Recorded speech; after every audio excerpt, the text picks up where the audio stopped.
there was a time when it was very limited.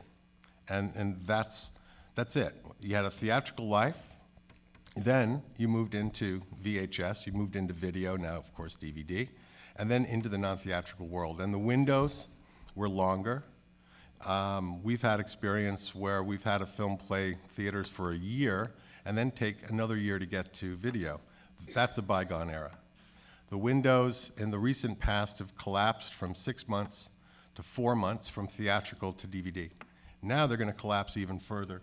And what's been happening over the last year is a real change where filmmakers finally is now starting to say the changing paradigm is we're actually going to try to figure out how to access audiences early, engage with them in a direct relationship, and figure out then how to monetize that relationship down the road. The more well-defined the audience is, the easier it is to, the smaller the film, the easier it is to define the audience in that sense. So when I released a film several years ago called The Singing Revolution, about the liberation of Estonia from the Soviet Union and the way the Estonians maintained their national identity through folk songs. We were opening the film in non-traditional venues, in a community center. If you have 250 people sitting in a theater watching something together, what do you call that? I think that's a theatrical experience.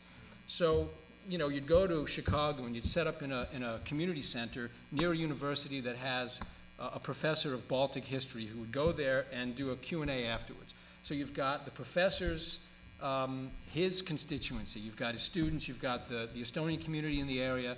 He's got an email list. The university wants to promote their faculty. We had email lists. So suddenly you can build out from that, and if all you need to do is attract 250 people in Chicago and spend no money in doing it, you know, the more you can focus on a small audience, the more likely they are fanatical about that issue, and so they're very well versed in anything related to it.